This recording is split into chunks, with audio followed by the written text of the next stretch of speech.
Buhari mun ngaa dem la. Diaspora profile fii lay amee waay sama gaay yi bare leen waaw waaw wax jeeg a rafet gaal Fatoumata Rahman kooka amuma ci giir jumangu gaa ñi bare leen gaa ñi teewlu leen Fatoumata Rahman. Asalaamaaleykum mbokk yi maa ngi leen ay nuyu yéen ñëpp seen tur ak seen sant di leen jaar bu baax a baax fu waay mu ne ne si àddina ñu ngi leen ay jaar di leen jox seen wàccuwaay ñu ñëwaat tey beneen dimanche comme ni ma ko waxee rek démba ne démba bi samedi bi amoon nañ benn tey tamit ñu amaat another one and comme ni ma ko defee saa su nekk rek di gërëm di sant ñëpp ñu nga xam ne jàppale nañu si Diaspora profile jàpp nañ si combat bi daal ñu ngi leen ay gërëm di leen sant ku ci mel ni Nena Jallow Tanje moom du may sonna di ko wax saa su nekk dama ko wax di ko fii ci Stockholm moom dafa jàpp ci lii ba kenn jàppute moom moo njëkk a jàpp di gërëm waa jëndal ma express shipping services nekk Angleterre nga xam ne dañ laa shippal foo bëgg a ship si àddina si ñu ngi lay shippal di gërëm ñi nga xam ne tamit ñoom ñooy Anu services nekk Oslo ñoom nga xam ne GP la ñoo def yóbbu bagage Gambia to Norway to Gambia léegi-léegi sax ñu indi ko ba Sweden parce que suñ ko indee Norway rek jege na Sweden jege na Denmark jege na dëkk yu baree bari so ñu ngi leen ay gërëm di leen sant ñoom tamit di gërëm Global Properties ñoom tamit jàpp nañ ci bu baax a baax Marie Gileen ak Amadou Gileen duñu leen bàyyi ci benn yoon Ndiok Malick Dieng nekk ci Angleterre moom tamit ñu ko gërëm di ko sant bu baax a baax di gërëm képp koo xam ne jaar nga fii ci Diaspora profile ñu invite la di la profile ñu ngi lay gërëm di la sant du ma fàtte tukulóor si Nene Freda Gomez duma ko fàtte duma fàtte Juga Cissé ñoom tam jàpp nañ ci bu baax waaye nag duma fàtte nag suma boss muy Buhari everyday ma traité ko ne naa ko daxa ci liggéey bi waaye ba léegi maa ngi ak moom di nanka moom tamit duma ko bàyyi si benn yoon su du toon moom xëy na Diaspora profile sax du possible duñ ko def niñ ko bëggee di leen gërëm di leen sant bu baax a baax ñi nga xam ne nag génn nañ àddina ñu ngi leen lay ñaanal yal na leen yàlla xaare àddina te yéexee ñu suma yaay ji nga xam ne moom génn na àddina ndeysaan ñu koy jooy ba léegi noppeegul ndey sugunu ndey su yaay Aruna yaay Fatmata yaay Maymuna yaay Ismaila yaay Mohamed Sila yaay Ngaas yaay Baba yaay Jibi yaay Madina macha allah moom ñu ngi koy jooy ba léegi noppeegul ëllëg macha allah la suma yaay di am benn at bu gaañu I'm trying to keep it cool maa ngi try lu ma mun waaye nag yàlla moom bu buggee nga bugga nag doo mun a xëccoog moom so ñu ngi koy ñaanal den tamit ngeen yokk suma yaay ñaan fi mu tëdd noonu yal na ko gënal fii nga xam ne foofu la jógee suma papa tamit on the 27 you know what's funny suma yaay mu ngi gaañu on the 25th ñu suul ko on the 27th of November suma papa mu ngi gaañu on the 27th of November ñu suul ko on the 27th of November macha allah ñoom ñaar ñu ngi gisante sa àllaaxira yal na leen yàlla yóbbu si àddina yi gën a kowe ndeysaan ak képp koo xam ne génn nga àddina tey nag moom ma am gan comme ni ma ko dee waxee nag saa yu fi nit ñëwee dama ne gan gu màgg laa am waaye tey nag you guys will have to bear with me parce que tey nag moom damaa laaka àngale fan yëpp maa ngi fi toog di laaka àngale suma àngale baaxul tey suma àngale baaxul ëllëg ma toog rek di laaka àngale waaye tey nag moom damaa laaka àngale like I said gan gu màgg la ñu ngi ko oyee Ebonita dëkk fii ci Sweden mu am story boo xam ne tey Diaspora profile moom lañ indi pour waxtaanee ko waaye story mi nag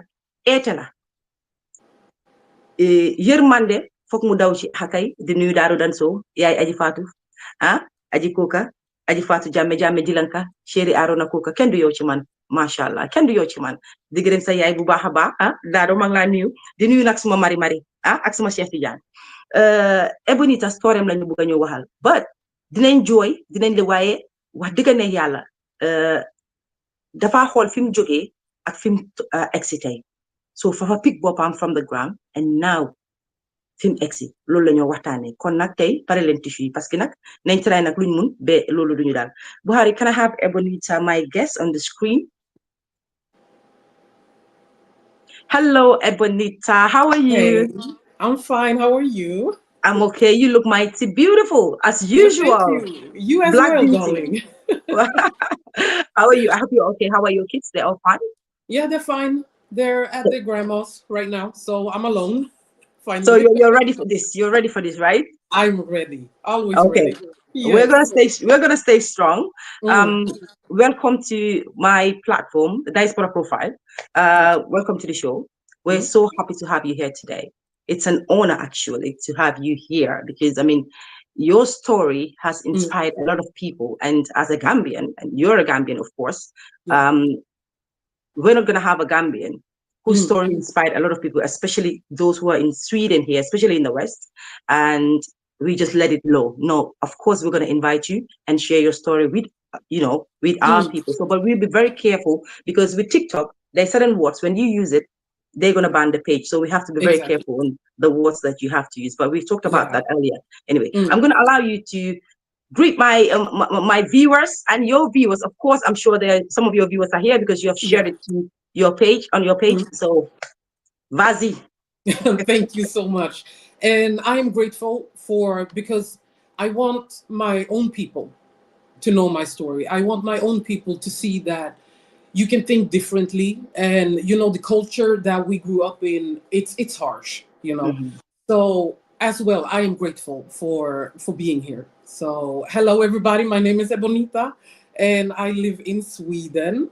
So I'm an author and a public speaker, and I talk about my history.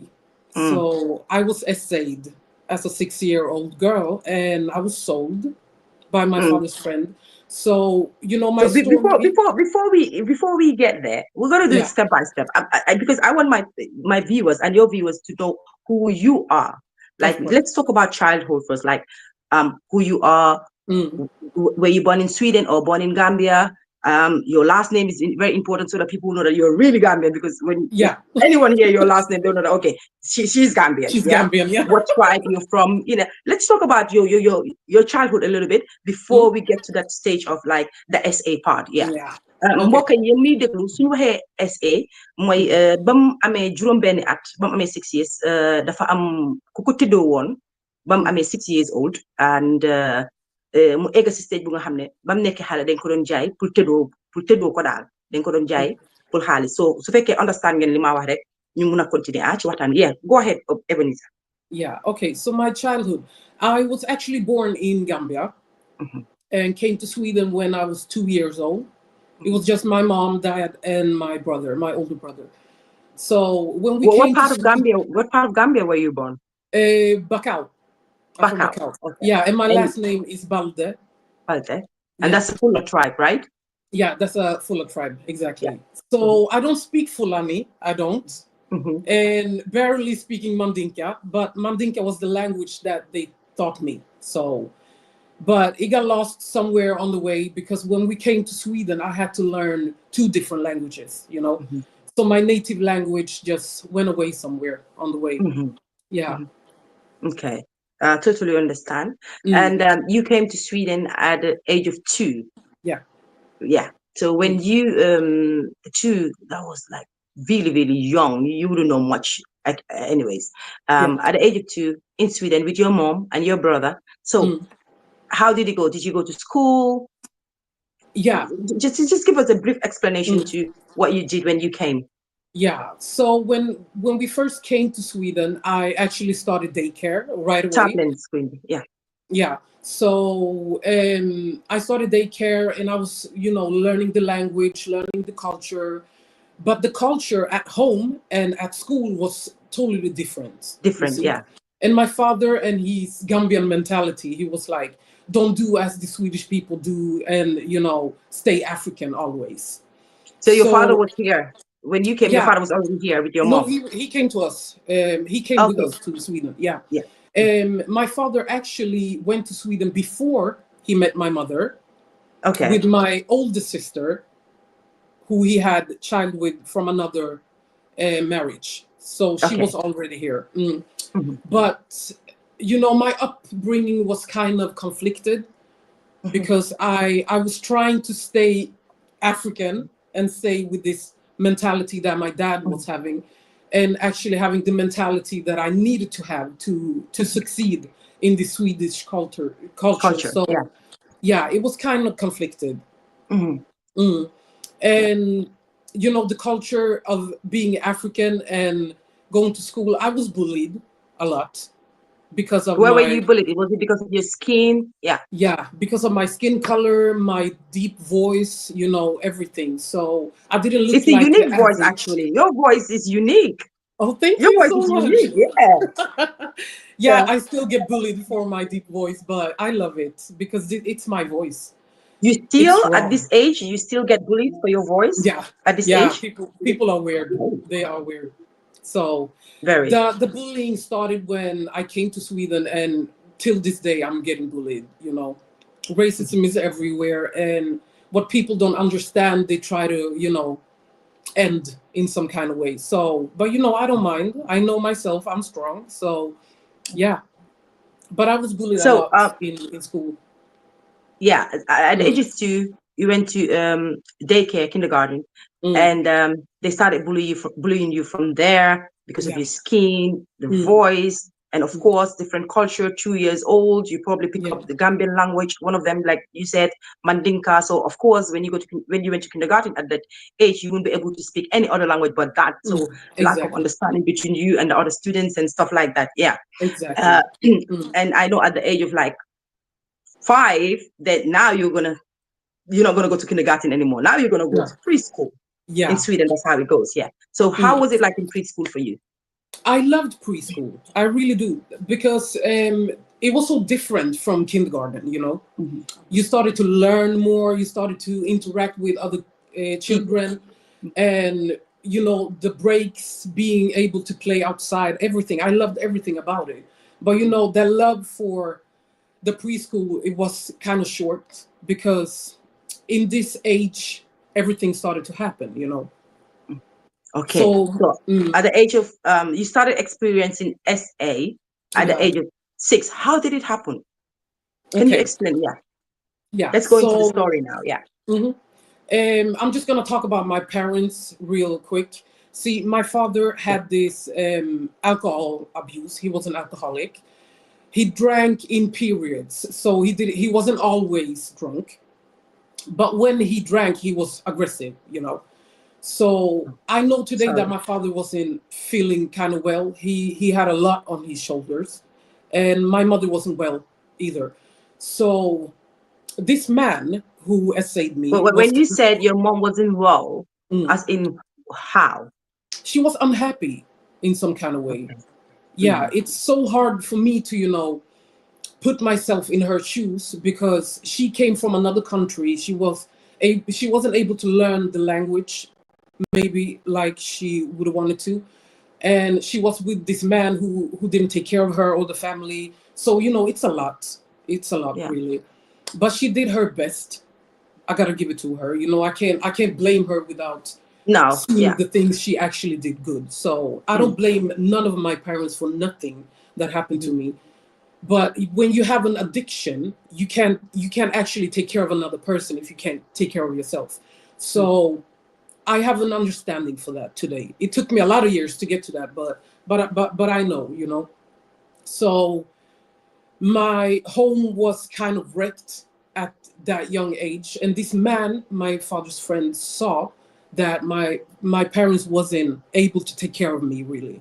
So he You know? saw the vulnerability of the household, like Yeah, people weren't really, yeah. So he took exactly. advantage of And that he situation, yeah. did. He did. So he started to, invite me to play with his son. And because I didn't have a lot of friends, I took the opportunity. And my father Was was he like, was he Gambian or no, he was Swedish and Finnish. okay? Yeah. And the relationship between him and my father was he helped my father with everything. It's a new country. You need help. Mhm. So he helped him in that kind of way. Mhm. And I think that my father gained some kind of love for him for that. Mm. And he took advantage of it. That's how it all started. So in essence, you saw him as a second dad because he was very close to your dad. He's really good because he's very close to the family. Mm. You'd have never thought that that would have happened to you. So what happened? What happened? He used to take you to his Yeah. house to play with his son, and then what Mm. happened? But it's not really like I saw him like a second dad because I Mm. lost my oh how can I explain? Mm. I lost my trust for him kind of early because the first Oh, day he came and got me was the first abuse. that was 6 years old. You Yeah. were 6 then. Okay. Yeah. So I lost my trust for him early. I never trusted Okay. him, but Okay. I had a strong love for my father and saw how much he loved him, you know. And this man kept telling me that I couldn't tell my parents or nobody about this abuses because he said that he would hurt me and my mother would be sad. And my mother was always sad, you know, always sad. So those days when she wasn't sad, I actually had a mom. She was available in some kind of way. So when she was sad, she could disappear into her room for days. So when he told me that if you tell anybody, your mother's gonna be sad, so I didn't tell nobody, you know. 6 years old. 6 years old, yeah. A child, Mm. complete child in a strange land, Mm. alcoholic dad, mom that was stressed, sad Mm. about the whole situation, and he Yeah, took advantage of that. And how yeah, long did this go on? You know, mm. we keep saying Ebonita Baldeh, Ebonita Baldeh. Yeah. Ebonita is not a Gambian name. Where is the name Ebonita from? What's your real name? It's not a Gambian name, but my original name is Binta. Binta Baldeh. Yeah. Okay. Mm. So where is the Ebonita from? Ebonita is actually my second name, and I took it when I started to heal because you know I couldn't relate to Binta no more because she was broken and she was this little girl that you know was hurt, so I couldn't relate to her no more. So I had to do what I had to do to just move forward, you know. So I changed my name. I'm sorry, I'm asking so many questions, but I'm just trying to. Mm. I know I'll never get a picture of what happened to you, Yeah. but I'm just trying to, Mm. have an understanding of, what It's what okay. happened. It's Yeah. okay. So I'm Mm. sorry about that. And 6, it started, and this happening in your house or in his house It at any happened point? at so this man, his name is Steve. In the book, his name is Steve. It's not his real name, but we call him Steve. So Steve had an older friend named George, and we always went to George's apartment where he sold me. So the He sold majority you of the to George abuses at the age happened of what? At the age until of the 6 age also? of 8, from 6 to 8. So 2 years. So it two was years. between him and George. It was between Steve and George. Yeah, they were the guys who sold me. So it was like, you know, I lost count, but it's around 30 men, maybe. Yeah. What? They sold me to, I know it's even more, but I can only remember like 30 of them. So yeah, it kept on going for 2 years. No, wait. I'm lost. You were Mm. 6. I was 6. Steve took you to George Mm. and sold you to George first, or as Yeah. just The friends? Okay, first sold you abuse was he sold me to George. The to first George. abuse. Yeah. Yeah. And then Steve was selling you to the other 30 guys, or Steve and George now started selling you to other guys? Steve and George took in other guys in George's home and sold me. So the Between 6 and majority 8. of the abuses happened at George's place. And these are older men. Mm. Older The, white men. Yeah. the 30 of them were older white men. Yeah. And nobody suspected. How Yeah. So this okay. happened, and it's so important for me to tell my story because I heal every time. Every time I speak about it, a part of me heals. So this is why I'm doing this. It's not a pretty story, and I wish that I can tell you more about it without being banned. But you know, it's not possible to actually tell you everything. That's why I wrote this book, because in this book I could express myself in Yeah. details, because it's so important for people to know that these things are actually happening and how it happens. It's important. So this period of 2 years, Mm. your mom didn't have a clue, your dad didn't have a clue. They didn't have a clue. You know, I've been conflicted with myself because some period of my life, I actually strongly believed that my father knew about this. But then I spoke with my older sister, and she just calmed me down and said he couldn't possibly know, because that's not the kind of man my father is. He would never allow it. Never. Sorry. He would never. I'm trying so hard not to ask, but I have to ask. I know. How did you feel the very first time that act was done on you? How did you feel? Do you remember these things? How did you feel? What happened to you? Were you sick? What happened? Because I'm sorry, this is the hardest, this is one of the hardest I have done on social media. Yeah. I've done something before, similar, but there's a difference. But this one is the hardest. So, and I promise myself, because if I break down, I'm gonna break you down. I'm gonna break everyone down. So I'm gonna do my best to stay focused. But I'm gonna ask the questions. Yeah? I've just blocked myself, like I'm not here. I'm just watching it's someone okay. asking me It's this okay. question. You can ask me anything, really, because How I'm an open book. At 6 for the first time, how did you feel? What happened to you? What happened to you? What did you remember? Okay, so it all started when Steve came to us and told me that he was going to help his mother with hanging her curtains or something like that. I really don't remember. And he asked my father if I can come with him to actually look after the child, his son. His son. Yes. Yeah, and I love this child because I didn't have friends and I just want to play with another child. So he took me with him, and we went to a different place. We didn't go to his mother, and the child wasn't there. So we went to another man, George, and that same day. The same day. Yeah. And this is the first abuse. First, and to this point, I didn't suspect anything. I strongly believed him that we were going to his mother's place and I was going to play with his son. I strongly believe that. And my father as well. So when we got into George's place and Steve locked the door behind me, he immediately told me that at this place, you cannot wear clothes. You have to be naked. He told me you cannot wear anything. You have to be naked. At that moment, I think that was the moment I understood that something is wrong. It's not supposed to be. Yeah, it's not supposed to be like this. And I remember that I was thinking, would my parents ever let me go with him if they knew what would happen, So I was just in my child's mind trying to picture if this was wrong or not, because I never experienced anything like this. You don't know. You don't know.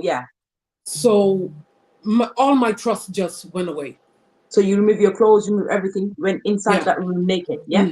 I was standing naked in the hallway. And we say you were standing in the hallway. I was standing in the hallway. Yeah. And then when I was starting crying, and Steve told me to go into the kitchen where George was sitting, and told me to sit on his lap. And I refused first, and then he told me, I heard that you was a good girl, and good girls get candy when they're doing as they're being told. Yeah, so he was grooming me to do as he wanted to, So I did what he told me to do. And I'm trying to explain the feelings, explain the scene, explain everything, but I can't find the words. I can't find the words because I'm an open person, and I don't hide anything. I really don't. So it's hard for me to explain, but I'm also sure that you can imagine what happened next. Yeah. And that was the first.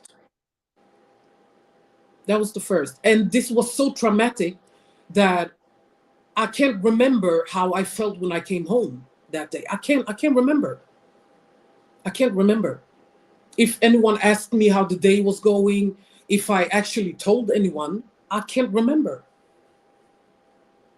I was just in so much pain emotionally. So I can't remember.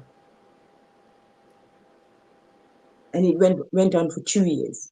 2 years. And it was the same story every time he came and got me, that he was going to help his mother and he wanted me to come with him to take care of the baby. Yeah. But at that stage, didn't you try saying, I'm not going, I'm not coming with you? Did you say, no, you are not going? Did you try to, what did you do? Did you try to stop it? Did you try? I don't know what to say to you. I remember I'm that trying so hard, I tried to stop it once. And my father said, you have to have respect for all No, the but she people. was 6. One father time said I was what? trying to, not go with him. I was trying to stop it. And I can't remember the scene completely. I don't remember it in details. I just remember it like I told them I don't want to go with him. And my father got angry with me because he said I didn't have no respect. I have to respect his friend the way I respected him. So after that time, I just stopped. And what about school? You were going to school then? Yeah. Didn't you say anything to your teachers, or didn't you say Nothing. you just kept it cool? But and at that age, did you go for withdrawal? You didn't want to talk to anyone, friends, and I don't know what Nothing. to ask you. The thing is, I don't know what to Yeah. ask you. I don't know what to say. I thought I could even do this, but now it feels like I don't even think I can. But so Yeah. I'm And it's okay. It's okay. It's too much, I know. But I'm just trying to explain it as well as I can. And the thing is, in school, I was bullied, like not just a little bit. It was a lot. I had absolutely no friends. Absolutely no friends. On the But breaks, I did was that playing play alone. part? Did that play part? Did you feel that because you were bullied, you felt that even if you complain, people like you will not be believed, and they will Yeah. just how? Because the teachers already saw me as dramatic. Because I have ADHD and I was all over the place. And yeah, I was bullied a lot and being in fights a lot. So honestly, they couldn't bear with me. So yeah, I had nobody I can feel safe with. I had nobody. So I didn't tell nobody because I didn't want my mother to feel sad. And that Yeah. was the reason of my silence, because I wanted to save my mother. I wanted to have my mother with me. So I didn't tell anyone. Then okay, we fast forward, and then you turn 8. How did it stop? What stopped it? Where did it stop? Yeah. And I mean, I just can't imagine 13 men. Mm. And were they old, or they just different ages? Different ages, but mostly rich, white, older men. And were you given something as a reward or what? What? He I'm gave sorry. me candy. He gave me candy and told me I was a good girl. And I didn't hear that a lot from home, that I actually did something well. Do you hear me? Yeah. Yeah. Yeah. So I didn't hear that a lot at home. Nobody rewarded me or said I was a good girl, even when I did things that was good. Because my father was, yeah, he wasn't the kindest man. So when he told me that I was a good girl, I actually took it. I took it and I hold on to it. Do you hear me? Yeah. Yeah. I'm just trying to think. And Mm. what you said, it happened in the space of 2 years. So at 8, it stopped. How did it stop? What stopped it? Yeah. So one day Steve came to get me again, and my father told him, if you're gonna take her with you, you gotta take her brother too, because we are going away. I think they were buying a couch or something. So Steve had to bring my brother with him. And of course his plan wasn't gonna work no more. So he took us to the woods, to the forest, and we were picking blueberries and having fun. And then Steve told my brother that we were gonna play hide and seek. See? And he told my brother, I heard that you are very good at hiding. So hide as best as you can. I knew exactly that he was trying to get me alone with him. See? And my heart started to pounding. And my brother was running away and hiding. Steve and I were starting to count behind this big rock. Okay? And the second we got behind this rock, Steve pulled down his pants and my pants and assaulted me. And the thing is, my brother witnessed all of this because he was hiding behind us and we didn't know it. How old was your brother then? He's 2 years older than me, so he was 10. He's exactly 2 years older than me. We share a birthday. So he witnessed all of this and it broke his heart. So these things, was it like just fondling with you, playing with you, or did they really penetrate? And Yeah. So I think the first abuses was just playing, you know. But when I was 7, Steve actually took me to his summer place in another town. And I can't explain how my parents actually let me go with him. I don't know. We were away for 2 days, in this summer place. And he had this summer place at, I don't know how to explain, but everybody on this beach, on this summer place they were naked. was N?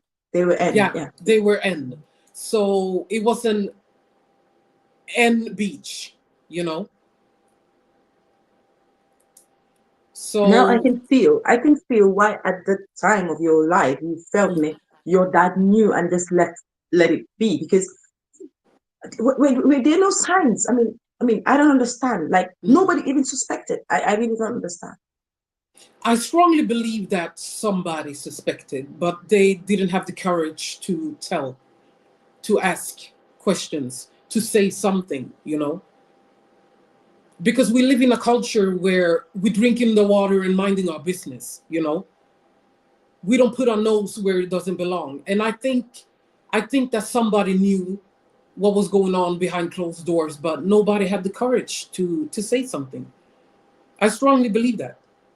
Because how can this happen for 2 years and nobody knew? Did It's you crazy to me. cry? Well, how were you hurting? Did you cry?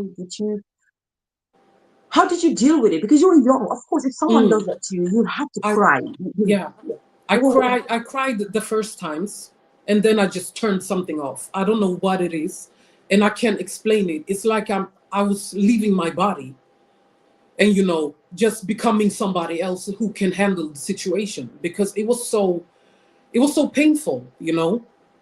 Not physically painful, but emotionally painful that yeah. another grown-up can do something like that to a child. And I honestly don't know how I survived everything. I don't know, because I Sorry, turned something off. I'm gonna ask, and I have to ask. Mm, Um, for it to go on for 2 years, yeah. did you at some point felt that okay, it's just a norm now? It's okay. Were you Mm, dealing with it that way? Like, okay, it's normal. It's okay. mm. Did you see it as okay? This is part of my life. That's fine. Yeah, actually, towards the end, I didn't say no. Towards the end, I didn't cry. Towards the end, I didn't feel anything. I just went with him because that's what my parents said was respect, you know.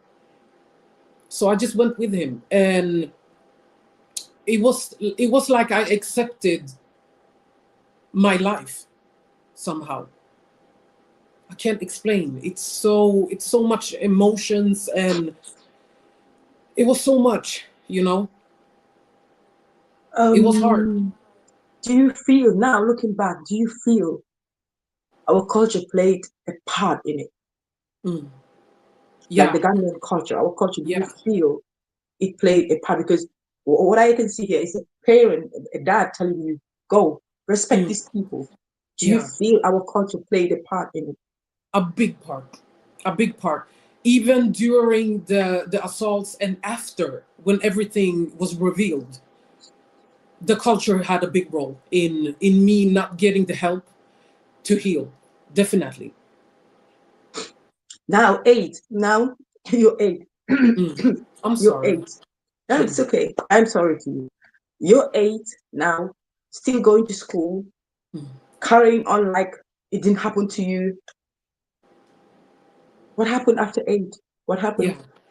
So after everything was revealed, my brother told my older sister what he witnessed in the woods. And my sister, she basically asked me with the kindest voice ever, what's happening? What is he doing to you? And I refused to tell her what is happening, because in my head I could hear him say that he would hurt me and my mother would be sad. So I didn't want to tell nobody anything.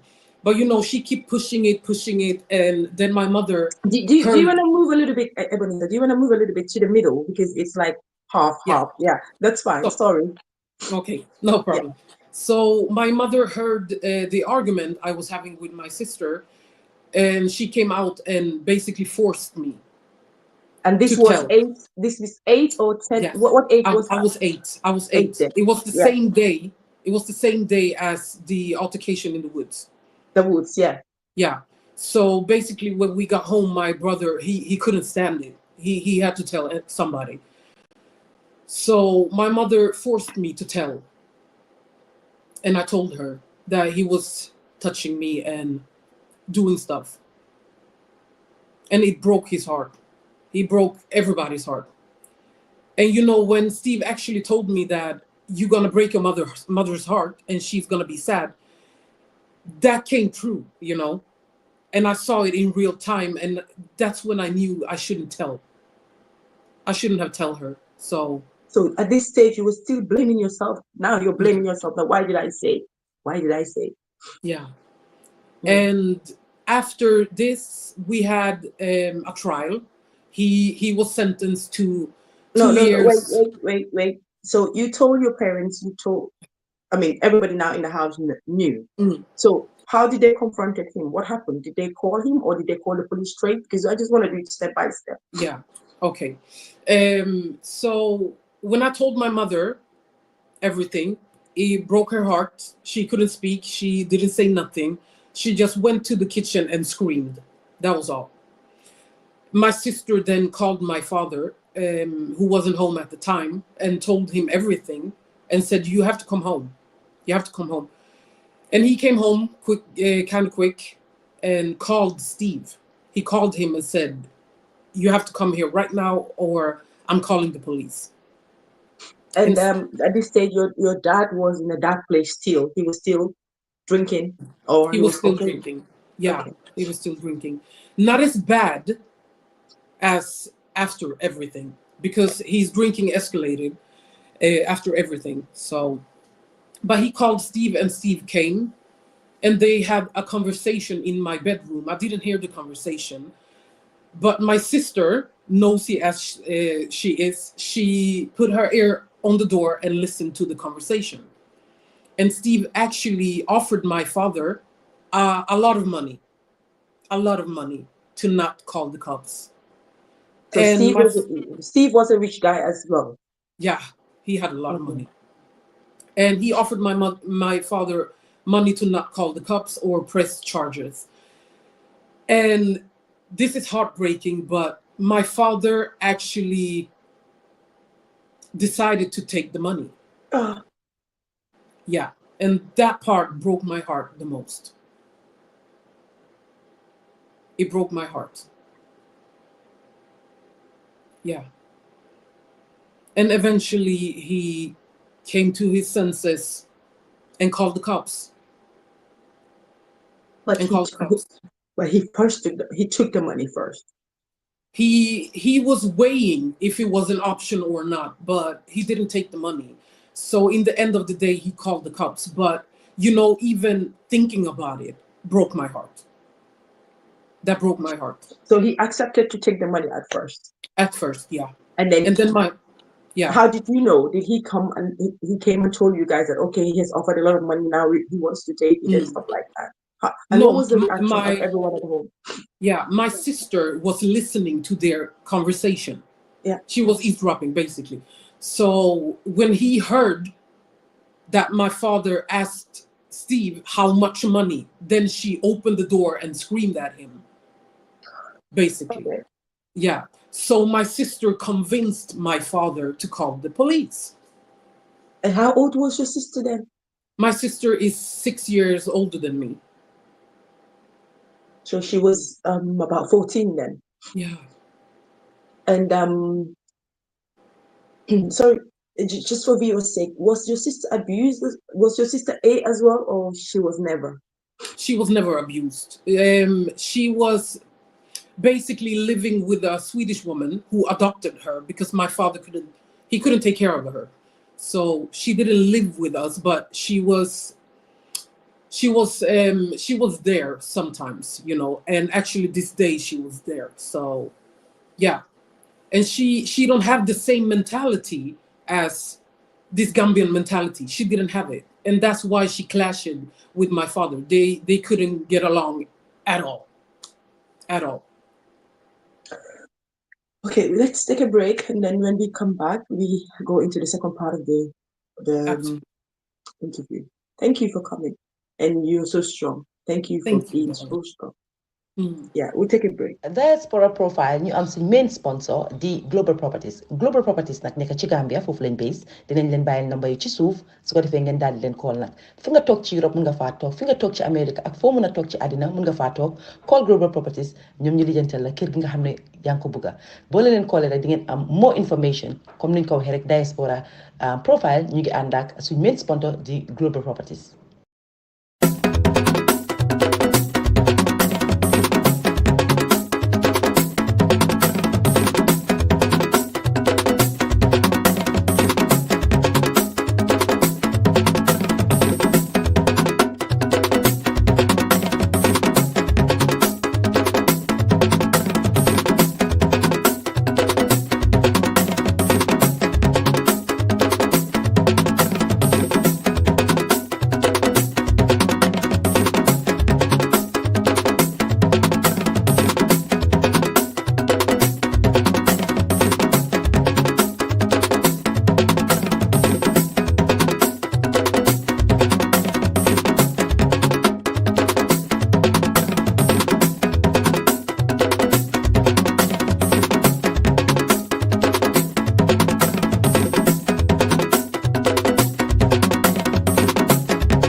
Yeah.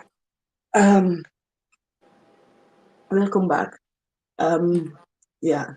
So at the end, your dad came to his senses and decided that no.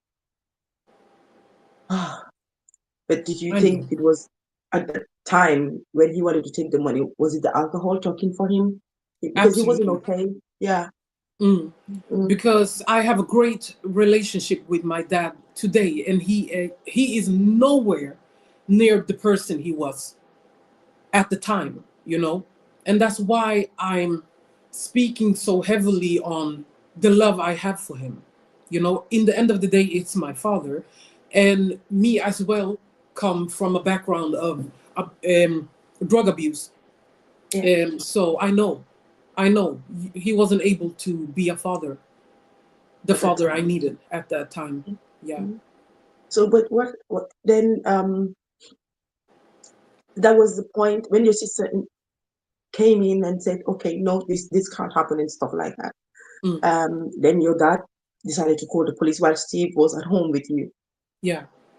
Yeah. So what happened at that stage when you called the police? What happened? So he called the police and they came really quickly. And, you know, I don't remember anything from this point to I don't remember the process or anything. I know that they. One second. Fadiane, comme que yaa ngi fi baalal ma rek am na ñu nekk di comment loo xam ne bugum right so baalal ma nga stay fanaa yaa ngi si suma moderator pour nga mute yenn comments yi dégg nga please. Yeah, carry on.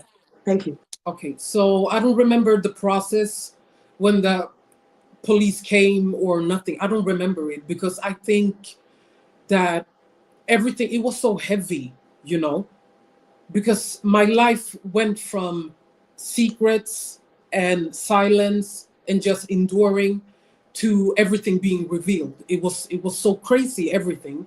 So I actually don't remember. I actually don't remember. You don't remember when the police came, but did you remember the questioning and taking you to the hospital? Yeah, they had to do all that. Yeah, I had to do everything because it's a routine, and I had to actually last year just read about everything, the documents and everything, just to remind myself of the whole process. So I don't remember it, but yeah, they did everything. And then reading it after you read it, the part where you were taken into hospital, because you read it now, you're taken to hospital, and of course they're going to test you to check if you were to see if you have any tears, like if you were tear down there and stuff like that. What happened? What happened?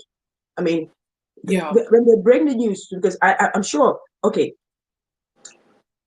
Steve did not deny, because all he did was offered money. He never denied, but so he knew what he was doing. Yeah. So actually, when he was when the police was asking him everything, then at first he denied. At first. No, but I mean, with your dad, he didn't deny. He offered money. No, So that with my dad, he didn't deny. No, yeah, he okay. didn't. So at first, I read in the documents that Steve denied at first, but then when the evidence came forward, he couldn't deny anymore. He couldn't deny. So he actually confessed it that he done something to me, that he abused me.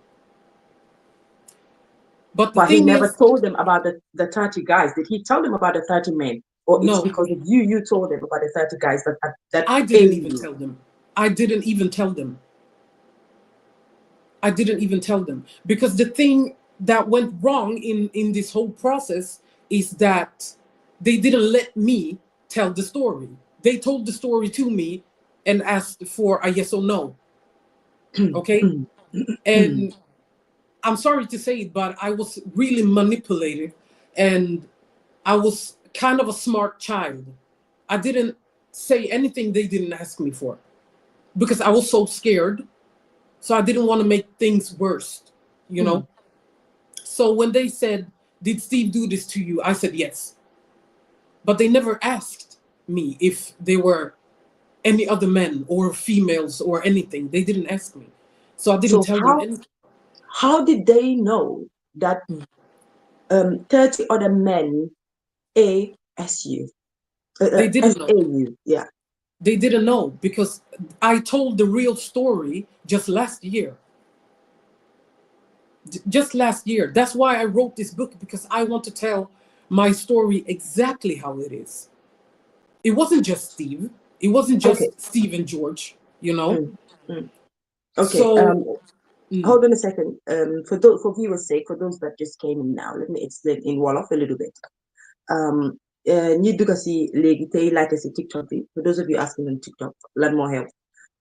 My guest today is Ebonita Baldeh, and she lives here in Sweden. Binta bi mu nekkee xale am ñaari at la ñëw fii Sweden fekk fi yaayam ak papaam waaye yaayam nekk koo xam ne papaam nekk koo xam ne daf daan naan léegi waaye yaayam tamit xalut ko wér noonu parce que xam naa yëpp si sonal na ko daal so léegi Binta nekk ñaari at bi mu nekkee ñaari at am benn xaritu papaam koo xam ne dafa jàppoon papaam lool daan ñëw si seen kër ki daan dimbale papaam ci lu baree bari daan ñëw seen kër léegi kooku daf ko waxoon ne ko kaay ñu dem suma kër nga foy ak suma doom bu góor mu toppa ko bi mu ko toppee mu commencé di ko tëddoo maa ngi xala stress mu commencé di ko tëddoo mu waaye kooku la ñu ooyee Steve léegi Steve bi mu defee loolu ba pare mu daal di ko indil keneen koo xam ne mu start di jaay xale bi mu ngi amee juróom-benni at 6 years old muy ko commencé di ko jaay yeneen góor ki mu ko njëkk a jaay moo tudd George commencé di ko foyee ñi ko foyee yeen bi am egga seerum ci lañ commencé di ko tëddoo pour ñu ñëw léegi loolu la ñuy waxtaanee tey dafa experience story she wrote a book dafa bind a book about story so loolu la moo explain li ko dal maa ngi ñaax nag parce que gis naa ki doon bind si TikTok bi ne jigéen jaruta óol ak things like that maa ngi lay na ñaan ku am dara loo wax loo xam ne fii nga ko sa xol dama la ko ñaan rek nga bañ koo wax fii wala nga bañ koo binda because boo ko bindi tam mun nañoo stop suñu life bi yes Anita yes family bi are from Gambia they are Gambians waaye ñi ko doon def lii duñ Gambian so yeah I think briefly explain naa ko noonu so dafa egg fanaa foofu explain naa ko loolu that's the story okay Ebonita Yes. yeah and now we will come back to the part when you were explained you were told what went on we'll come back to that part but we will go back to the part of you growing up knowing that happened to you now your family knew something that was a secret now it's been no longer a secret everything become new to you how did you cope and did they steal because I know I'm in Sweden I know at that stage if that happened to you and your dad is an alcoholic sorry for me saying that and your dad is an alcoholic and this happened to you the first thing they would do is take you out of that environment did they actually took you out of that environment and to another foster parent or something like that what did they do yeah so the Swedish government, I don't know how to tell it, the society that I grew up in actually offered me help. They did their part. But with my parents and their mentality, and they come from a different culture, my dad basically said no to everything. He said what she needs to do is to stop talking about this. You see? He said, if you stop talking about it, you won't think about it. And if you don't think about it, it goes away. So your dad wanted you to grow up at that moment when you're a child, to grow up and be mature and not talk about it. And not, And basically that's what I did. And it hurt me in ways I can't even express. Wait. So that's what your dad said. But knowing Sweden, did they allow that to happen or did they forcefully remove you from that environment too? They did like an investigation for maybe a month to see how I was feeling. But I told you, I just switched everything off because I didn't want to make things worse. And that's how I was as a child. I was tiptoeing and trying to please everybody. I did the same thing. And my father said, because I was a minor, I couldn't take decisions like I need help or something, I want to talk to somebody. I couldn't take that decision by my own. So my father said, no, she don't need it. She don't need it. We're going to do it our way and don't talk about it. It's going to go away. And I believed him. And they allowed him to do that because I'm a bit, I'm sorry, I'm saying this because I know a family in Gothenburg here. It has happened before. And they forcefully took the child out of the environment. Now it's not your say because if you're an alcoholic person and mom, I'm not saying yours, I'm talking about this family now. The mom was like, please, can you not call for this call? The mom was depressed, was in a very dark place, and the dad was abusing alcohol and drugs and deep. And I know that they took the child away from that environment forcefully. You cannot say anything because they know the child is not fit to be in that environment anymore. Exactly. But in your case, they decided to leave you in that environment because leaving you in that home means that environment, even if you're not AS in that house, but it will constantly remind you of this, of what happened to you. So this is the point that I really don't understand. Why Why? Can you emphasize on that? I know your dad said that, but can you go elaborate more? Yeah. So I think the reason why they left me in that environment was because they didn't look into my father's, abuse, Okay. They didn't look at us, they didn't look into it as they should. They didn't do their job there. They were focusing on what they could offer me all the time. But my father just said, no, she don't need it. She don't need it. So I think that if they did the investigation more properly, they would see that this is not an environment fit for a child. But they didn't. They didn't. And today they are aggressive, really. They are. Because today they are doing their jobs, Yeah, Back in the days, it was yeah. different. Because I was gonna go to then and now. Oh, Dr. J, thank you, Dr. J, for coming in. If you can join, we have this doctor here, a very good friend of ours. She's a Gambian.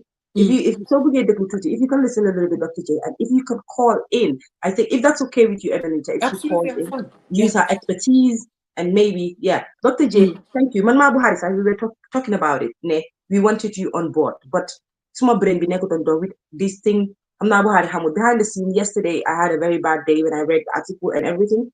It didn't go well with me. I'm sorry.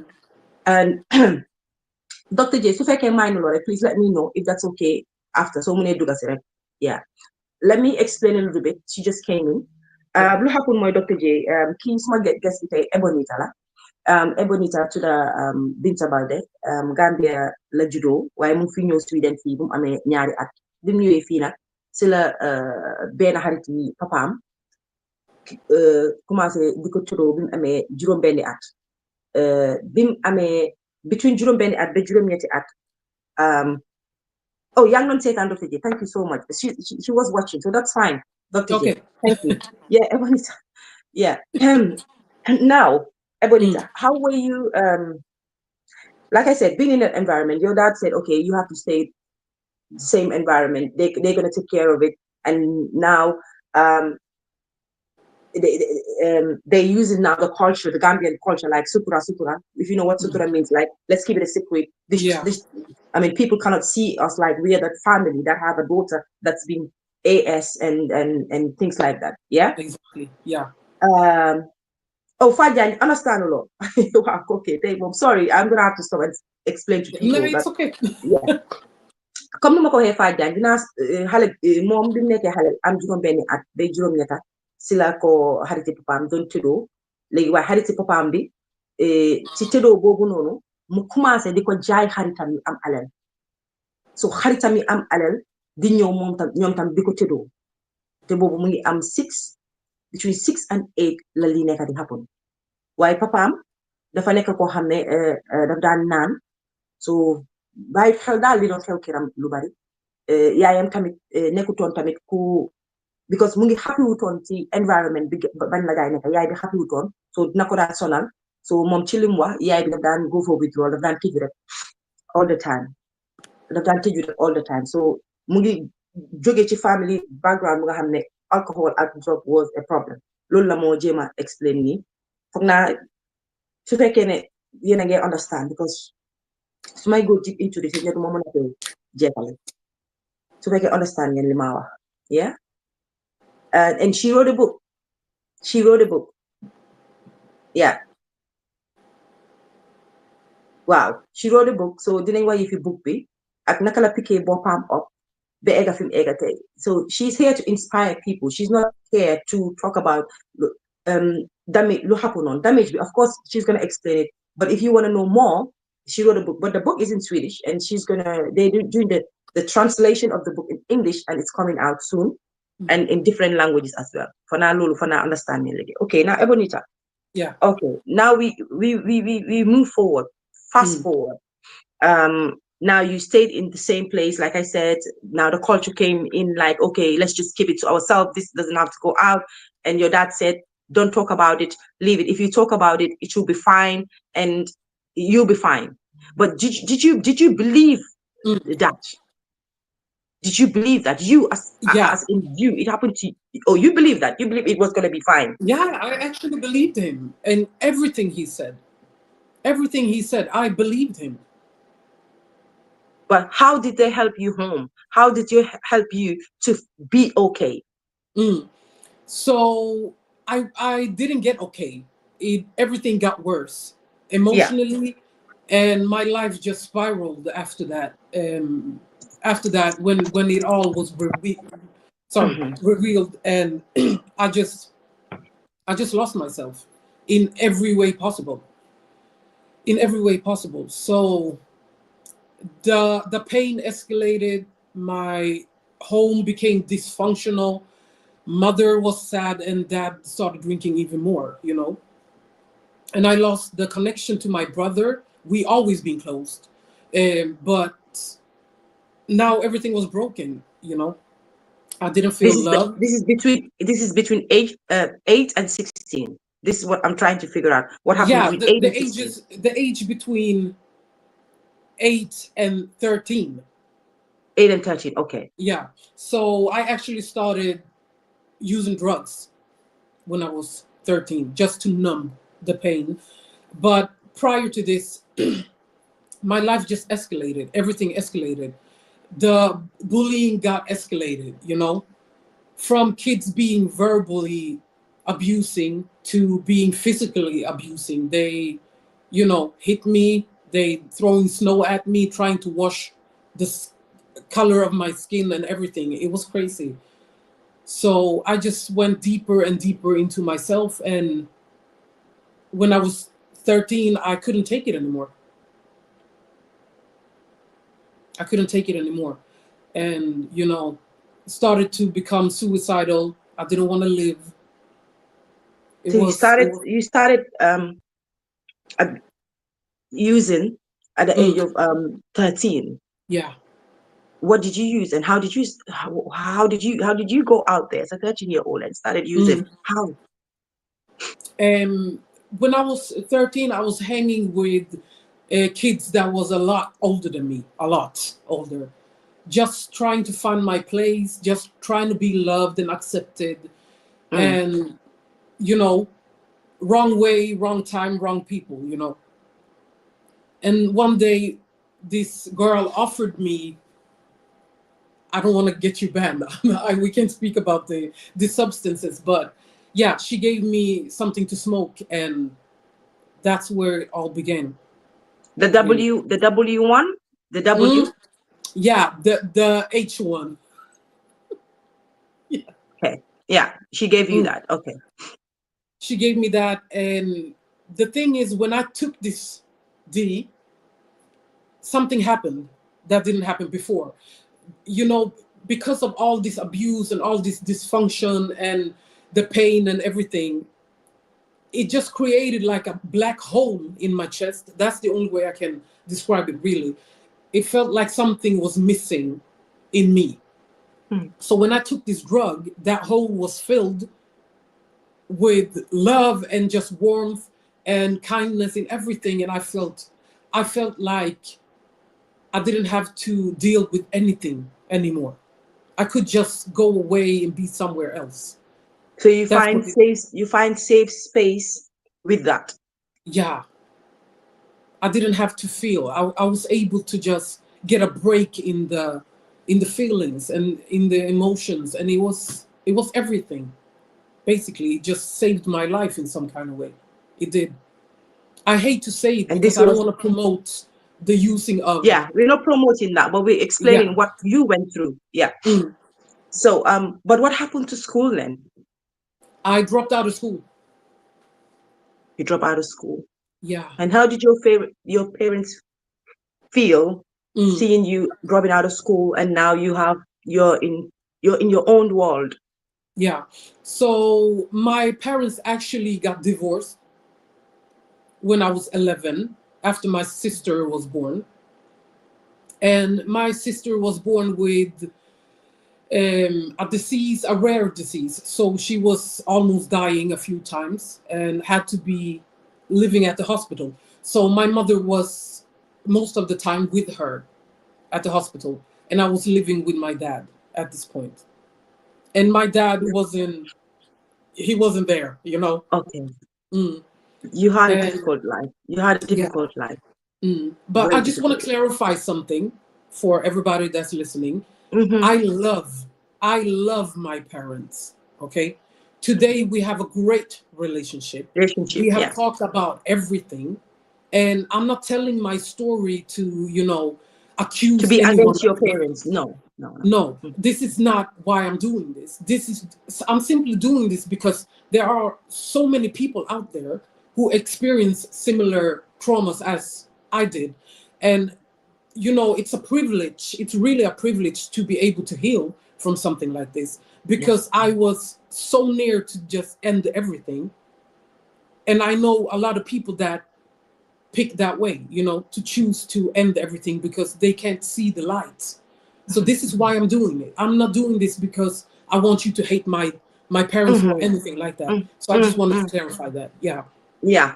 Yeah. Like I said Mm. from the beginning, she's here to inspire us. She's not, because she's gone past all of this that has happened to her before. Mm. She's just explaining her story, her journey to where, to how she become an archer today, and you know the life she's living now. But anyway, anyways, Yeah. now you drop out of school, you're hard Mhm. on the D, and um, this was like 13. You were 13 now. Yeah. So what happened between 13 and 18? What happened? Mm. So what happened was, my life was going down in a spiral. Everything escalated again. I'm starting to using even heavier. Yeah. Heavier And D, yeah. yeah, heavier D. And what happened here is, I was starting to get really Okay. aggressive, really angry at Angry, yeah. myself, at the people around me, and I was getting in a lot of fights, getting arrested a lot Mhm. for hitting people, basically, for just getting this anger on people. And I was so angry, so sad, really. The anger was just sadness in disguise, you know. Mhm. So everything that I was supposed to take care of when I was a child just, you know, just came at me. It just came at me stronger, faster, Mhm. and everything. And I just lost control over myself completely. Started using heavier D's, and, you know, in bad company. I had a relationship where it escalated. He was trying to, you know, yeah. To KU? Mm. Wow. Su ma waxee K mooy rey, su ma waxee D mooy linjee jël noonu, linjee foyee noonu. Suma SA bi mooy tedo bi. So I xam naa ne yéen a ngi understand. Mm. So what happened? Why did he want to do that to you? So this man, I met him when I was 17, and he was my first boyfriend, first everything. And he was But actually the okay, let's first. stop there. Let's stop there. Yeah, He was your first boyfriend. How did my you first feel now? boyfriend. Now this is by choice. You had a Mm. boyfriend now. How did you feel having a boyfriend? And I must ask. I should have asked. yeah. What did it do to you sexually? Like, Mm. how did you feel when all of these things were happening? Like mixed emotion, Yeah. sexually, and stuff like that. Can you It explain that broke a it little bit? broke me. It broke me. I didn't have no sexual relationship to myself or anyone else until I was 17. And that's when I met him. Mhm. And this is how our relationship got so tight, because he was actually the first person I actually told what actually happened. Mhm. The whole truth. The 30 men, everything. He was the first person I ever told. How Not old was even my he then? parents. Huh? How old was he then? He was 20, he was 23 at this point. Mhm. So he was older than me. Yeah, And, you young. We know, were both yeah, young. Yeah. he was a criminal. And for some reason, in that sick mentality I had, I found it very attractive, you know, attractive. So He gave me everything I ever wanted. He helped my parents. He helped me. He was kind to my friends. He was a dream, you know. And of course, that was just the facade, because underneath everything, he was the worst person I ever met in my life. How so? Yeah, because 6 months into our relationship, everything just flipped. He just flipped. He started hitting me. He started controlling me. I couldn't even go to the bathroom without locking the door. I couldn't take a shower on my own. He had to be there. Was he doing the D as well? No, not when I first met him. And that's where I found my respect for him in some kind of way, you know.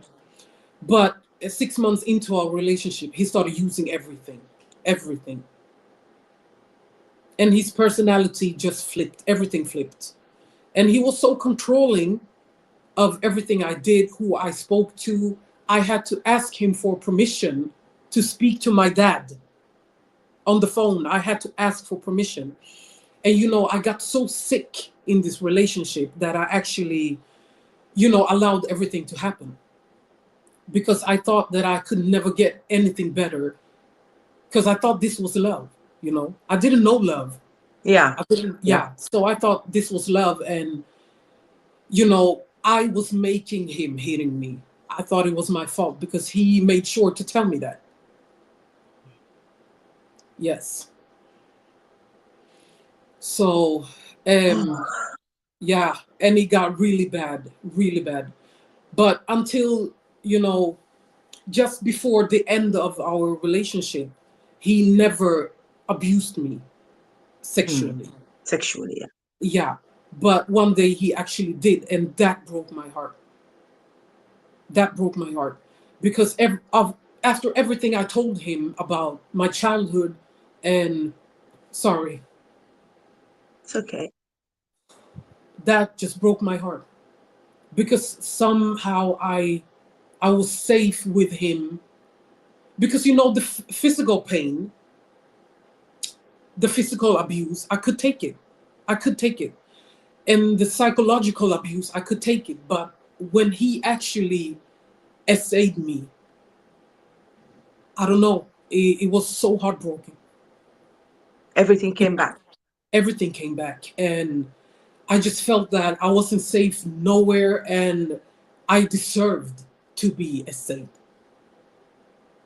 And I just lost every bit of self-respect that I had. Everything went out the door. Everything. And I just accepted that I was gonna die by the hands of this man. I just accepted it. So how did you free yourself from him? So actually one day I got a call from a friend, and in the background of the call I can hear his best friend. So they actually got together to save me from him. To save me from him, because his friend had a conversation with my boyfriend. And in this conversation, he was talking about how he's gonna, you know, get rid of me. I can't say the words. And asking for his friend's help to, you know, hide the evidence or anything. But why would he want to do that to you? Was he obsessed with you, or what happened? He was so sick, mentally ill.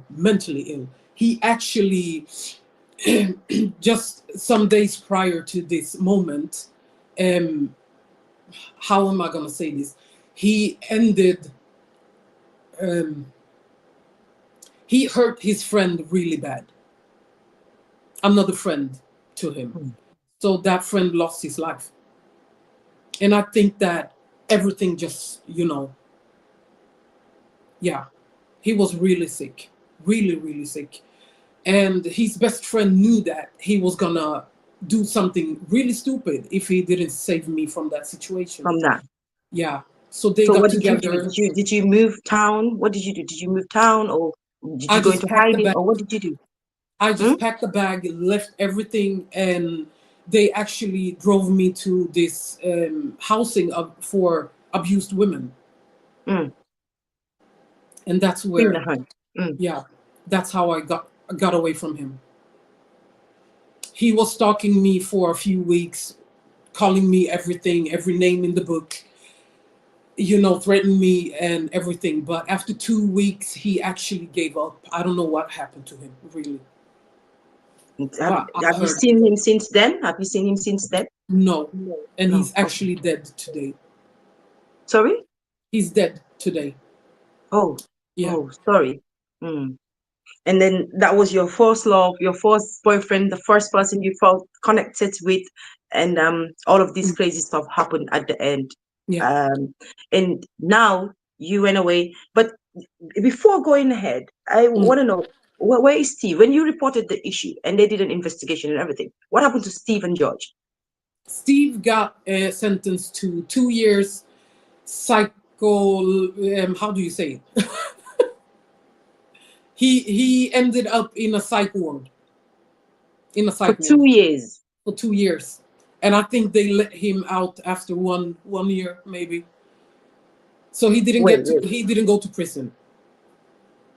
What happened? So that must have that means that it means then the system knew about Steve then. Yeah. If they can do that to him, then they knew that he was sick in the head or he was a pedophile or something like. They knew. They knew because he did this to another child, his own child, before me. But wasn't he in the list? Wasn't he in the list? What happened? I don't know what list we are talking about. Apparently, it's not even existing.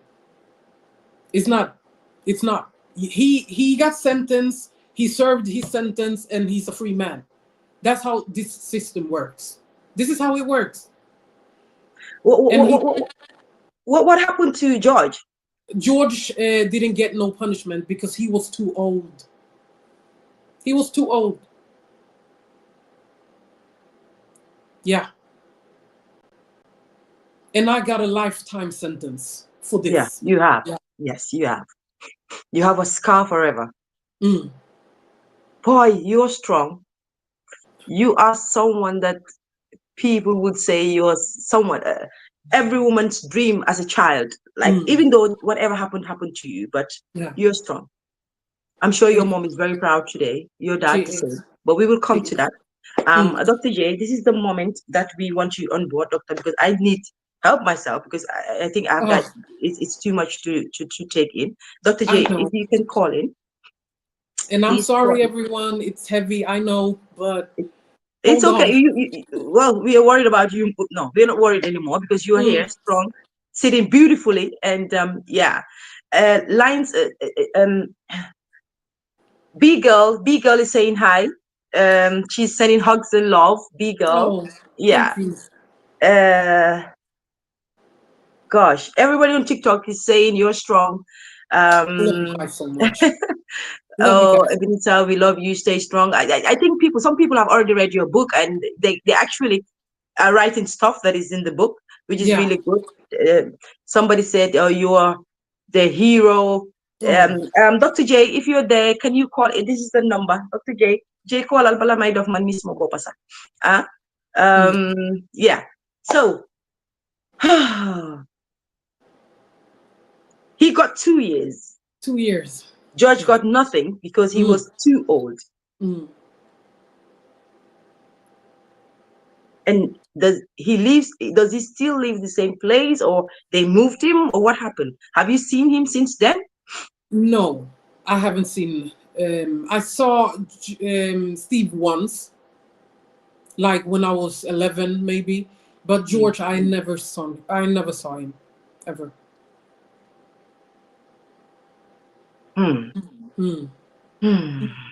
Okay, and then you moved to this women's shelter. Yeah. So when you moved there, did it kind of change your life, or what happened? Did your life get better, or you got washed? No, it just stayed the same, really. I couldn't use anything when I was there. So my body was calling for drugs. For D, yeah. Yeah. And actually, I just lost my mind in all of this withdrawal. So I actually left. And you ran away from that place? Yeah. I ran away, I left.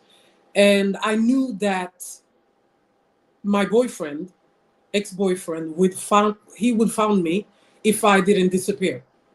Mhm. So the thing is, I actually got in a fight that same evening that I run away. And that fight got so bad that I hurt this girl, and she's in a wheelchair today. And I take full responsibility for that. And I hurt her so bad and actually got arrested. I got arrested. It was just like something was blocking me from seeing the situation and how it escalated.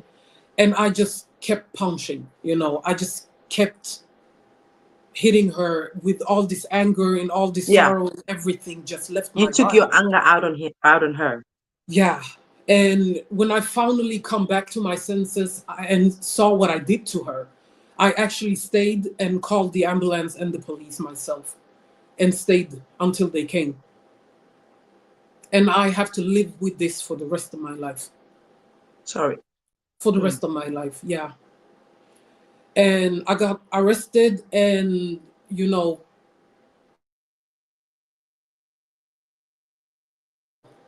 it's my kid's grandma. She's wondering if she can come home. Oh, okay. Sorry.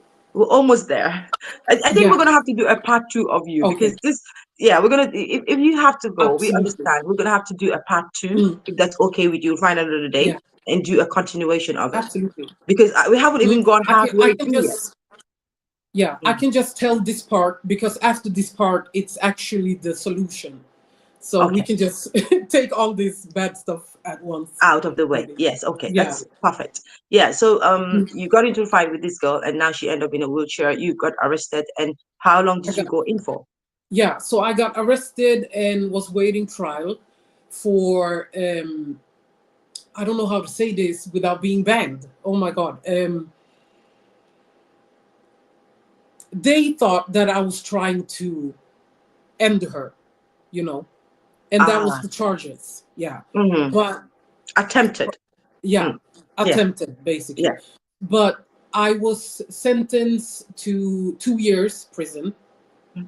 for battery, basically. But something happened when I got the sentence. My lawyer actually told me that you are not gonna make it to prison. Prison is not good for you, and it's just gonna escalate your anger and all of this. She saw the hurt person behind everything. She saw that deep down I was hurt. She saw that deep down I was an addict, and that was my problem. Mm-hmm.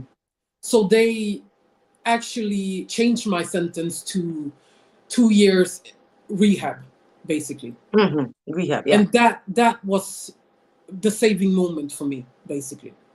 Okay. Mm. You went to rehab, yeah. Yeah. I went to rehab and I got clean. And at this point, I'm 18. That's when I got clean the first time. Mm-hmm. I'm saying the first time because that wasn't the only time. Yeah. So what age were you then? 18. I was 18 at this point. 18, yeah. Mm. Mm. So even though she ended up on a wheelchair, it was the saving grace for you, because that's when you had this wake up call, and So what happened? How did you feel when you went to rehab and now? Yeah. Because the thing is, when I went to rehab, I couldn't use the D anymore. I couldn't numb my pain anymore. I had to actually, process everything. So everything that I, suppressed from the age of 13 until 18 just came over me like a wave.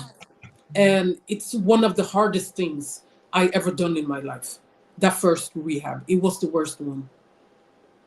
It was the worst one because I have to live with myself, and every choice that I actually made, being high or not high, being high or clean, I had to take responsibility for everything. Because at this point, I'm a grown up. I'm not a child anymore, So it was hard. It was hard. And I actually ended up leaving the rehab 1 week before it was done because I couldn't take the pain. Yeah, I couldn't take it. So you left 1 week before. Yeah. So what happened? Did you go back to what you used to do, or you have No, relapsed? I actually ended up in foster care because I may be a grown up, but my mentality, I was 11. You're still a child, yeah. You still, yeah. I was a child, and I didn't know the proper things that you should know as a grown up.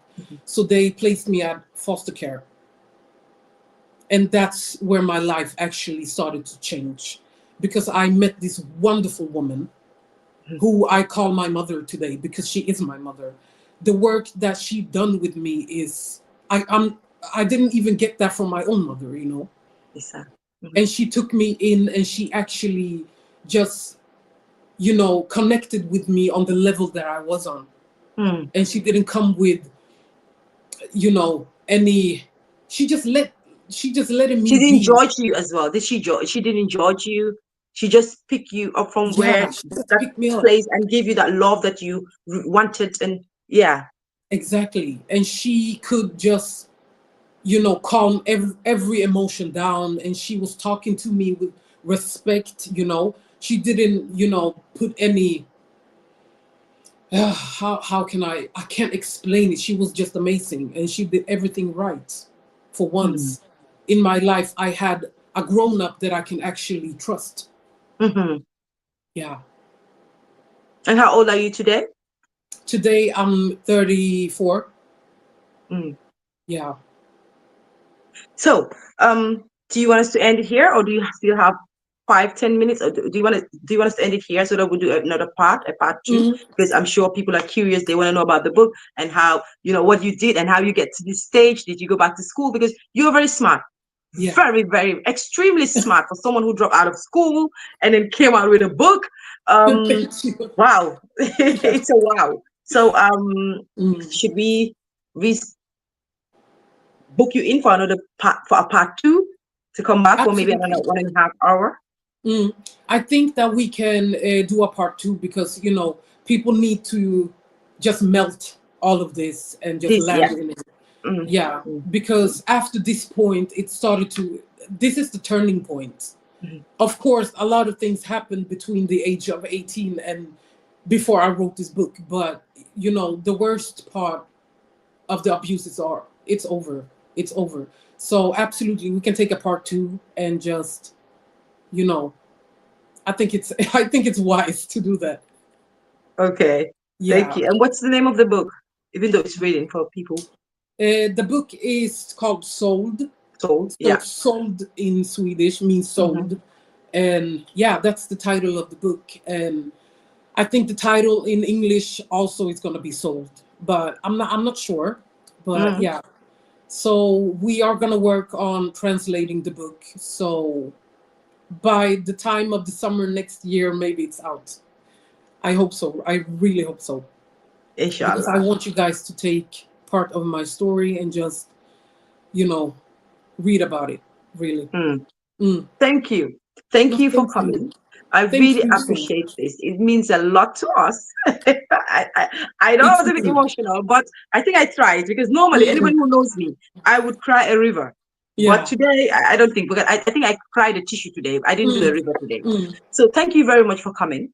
Thank you. The pleasure it's was inspiring all mine. already. It's inspiring already. And I'm so happy that you're here, because I mean, for those of you who are in a bad situation, in a dark place, hearing your story today and how you have gone from being that 6 years old to this beautiful young lady will inspire them, and it will mean something to them. It will change them a little bit, So thank you so much. You're so strong. Thank you. You are so strong. I know a lot of people will not be able to survive this, but you survived it. So this is hope.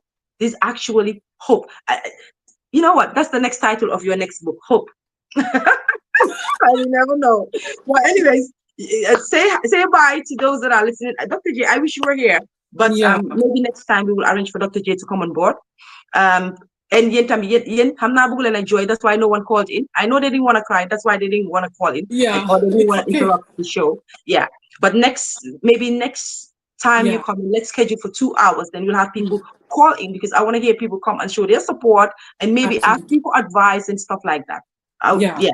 So Absolutely. yeah. But thank you all for listening and thank you all for engaging. And, I'm doing this for the better, Mm. I just want everybody to just develop a better mentality because help is available, Mhm. and as you said, this is hopeful. And can I heal? You can heal. We got this together. So Yeah. thank you so much. Thank you. All love, everybody. Thank Bye. you. Thank you so much. Kon guys, yéen muy seetaan si TikTok bi ak yéen muy seetaan si Facebook bi YouTube. Tey gis nga gan bi laa am tey Ebonita. Dégg ngeen storym. Very sad story, but li ñu indi tey is not to focus really see likodal, but to focus on how she picked herself up ega si level boom nekka ni tey. Jàngekaay yu bari mu ngi si xam naa ne fan yi dinañ toog ñu waxtaanee ko bu baax a baax liñ ci jàng bari na suñ culture bi li mu dee place suñ life bari na culture bi toppañu fii ba si west bi métti na so suñ toogee foog ne Gambia rek la lu dee xew ne yaa ngi toog naan nañ ko sutura mu ngi fii tamit Gambien bu fi ñëw daf laa topp si ba fii fo man tey I'm not in that situation te how ma man su ma nekkoon si situation bu mel noonu I think dama doon def the same thing sax dinaa toog ne xaaral ma sutura ko bëgguma kenn xam xaaral ma ni le so gis ngeen yëpp mu ngi ñoo topp ba tey métti na nag foo ko nata ëpp na ko am juróom benni at ñuy laa tëddoo di la jaay dama kontaan ne jamono wécceeku na parce que fuñ toll nii tey noppa mu ngee toog di déglu façon wax bi am na nu mu doon demee kenn du ko bëgg a dégg kenn du ko bëgg a déglu parce que dañoo naan problème yi biir néeg la su ko nit ñi munee su yiri xaw baax na pour nit génn a wax ko suñ génn wax ko rek ama naan góor boobu noonu di ko def mu ngi koo def yeneen ak yeneen xale last week rek laa fi wax loolu ne mënuñoo jël lu nekk rek jël ko brush ko put ko under the carpet déedéet kii dafa strong rek de she's very strong very extremely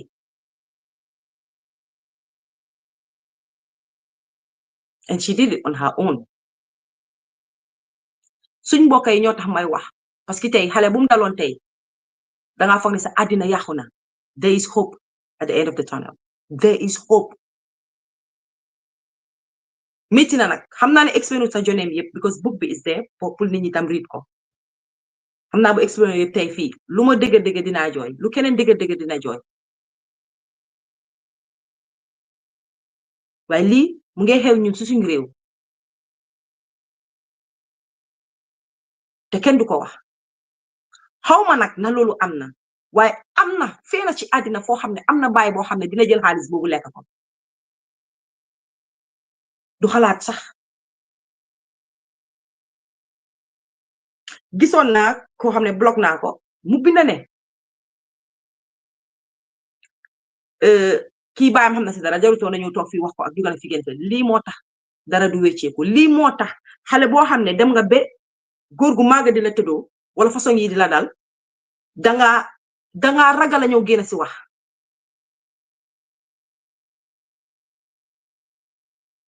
dangaa ragal a génn si wax parce que comment yi nga gis la daf dee nasaxal nit daf dee wàccee nit daf dee tuutil nit loolu lay ñaan surtout ma ñi ko dee bind ñu si ëpp doole yëpp góor lañ dee nekka loolu lay ñaan ne bu fekkee ne loolu nga fil ci sa biir xol bi toogal nga teeku ci sa biir xol bi nga toog nga teeku nga noppi nga bañ a wax waaye yow bul ñëw di tuutil ki nga xam ne mu ngi koo dal loolu moo tax suñ mbokk yu bari ñeme ñu ñoo génn si guys yéen mi seetaan suma TikTok bi Ebonita mu ngi foofu noonu please follow leen page am bi then you know more you'll have more so can you guys follow Ebonita she's here understand nga li tax ma jël time bi pour gën cee mun a wax mooy bàyyi leen di tuutil nit ñi o ngeen noot xale bu jigéen bu génn si wax dañ lay noot su fekkee jigéen nga ñun suñ moroomi jigéen sa ñooy taxaw naan ah kii baaxul kii nekku nit ku baax moo mel nii moo nangu ñu def ko lii bu dee góor nga turee nañ la tur bu bon boobu cagala duga na fii génne na fi ba duñ la jox hope in life duñ la jox a starting point in life ñun liñ laa gën a wàccee gën laa gën a tuutil ban ñaata kilifa ñaata yaay ak si ban society ban community ñooy toog xale bii li ko dal ni mu dal ko ñu jël xale boobu di ko yërëm di ko toppatoo di ko jàppale bem mag non instead dañoo génnee xale boobu si suñ biir métti na doy na waar xale bu mu dal Afrika ba nit ñi xam ko dañ laa génne si suñ biir kenn du bugg a amatee yow dara nit ñi dañ la seen ñi nga xam ne dañ am doom suma maas yi dañoo ne suma doom yi bul àndateeg xale bi xanaa dégloo lu ko dal te lu ko dal ni óor na ma ne moo ko teg boppam moo ko tey ñun su suñ mindset ñun noonu la ñoo tënkee dama see aat lii because time bi amoon na moom jeex na waaye yéen xam ngeen diaspora profile day egga ba 2 hours so dañu see waxtaan nii rek tuuti yokk ko si rek ñu eedaate parce que these are topics yoo xam ne man mënoon naa ko indi sax without her coming to explain her story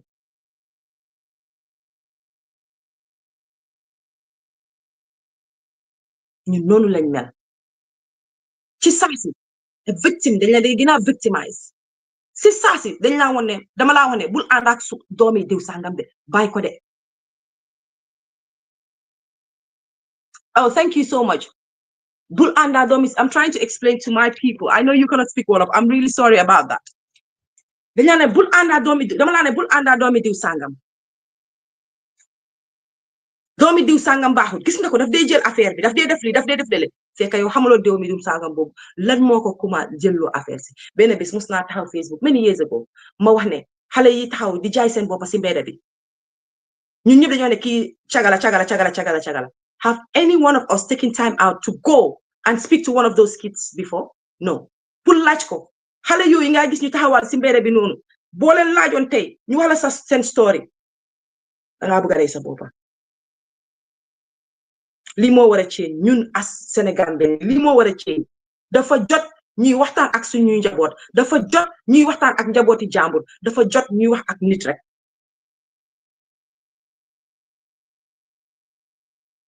ñun benn mu suñ jugo la ñun suñ on doom yi sax suñ duggoon si situation yu mel nii ñu disown lañ I don't know what man sama bopp mun naa am dama ko def duma am sax lu maa def dama koy disown duma bëgg associé suma bopp ak moom dinaa bañ sax ne suma doom la dinaa bañ sax suma doom nit yi di wax ne doomi Fatoumata Kuka ak lim fi toog di wax si Facebook bi yëpp ak li yéen ni doomi Fatoumata Kuka moo nekk si li doomi Fat dama koo bañ sax duma bëgg sax ñu ne xam naa kooku duma bëgg sax ñu ne suma doom la fa laay jógee sax it na bàyyi social media pour rek nit yi duma gis kenn ku ma xas wala duma gis kenn ku ma wax ne lii ak lii ak lii kii mu ngi koo dunda ba pare àdduna si yëpp ñooy jël bàyyee la sa doom boobu boo amee doom bu nekk situation boobu surtout ma doom bu jigéen dañoo jël bàyyee la ko doom boobu keroog bés boobu dañu xam ne doomi ndeyam rek la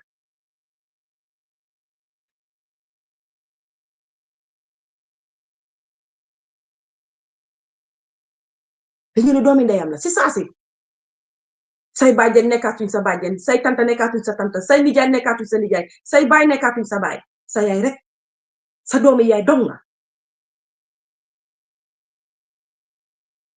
doy na waar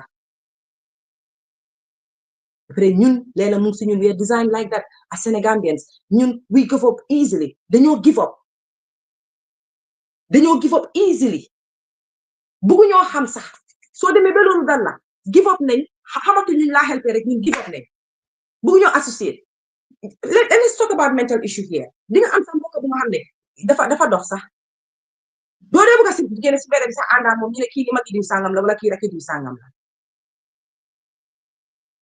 that's a society that we live in this brave woman mu ñëw tey online mu wax storyam ak ñeneen ñi fi jot a jàll wax seen story not only this platform and other platforms society naka lañ leen dee xoolee léegi still ñu ngi leen a xoolee bët bu bon comme mel ni kii dafa bon xoolal mu ñëw di uñi boppam ak lii it's not uñi is educating people. Ku nga xam ne mu ngi koo waajal ba si balam koo dal yaa ngi koo prevent foo mu dal ko tey kii bi experience story mi xale bu mu daloon tey wala parent bu nekkoon si situation boobu noonu di nga bëgg a génn utal sa doom dimbal Yaasin aca Assalamualaikum. waaleykum salaam Dinaa la caaj yaata suma Sunday morning bi tey sleepuma in. masa Waaye masha Allah lay wax jërëjëf defati nga yëpp. And Ebonita, thank you for sharing your story. Because there's so many people out there sitting in a corner, called up in a ball, crying deep inside with nobody to help and nobody to rescue. Maa ngi wax suma mbokki jigéen yi ak xale yi. It's never too late to seek help. It's never too late to get up, dust yourself, and walk that door and take it head on. Ñun Yàlla dafa def jigéen yi, we are wired differently. And when we take the stand to say, I'm going to fix it, we fix it. Then we'll fix.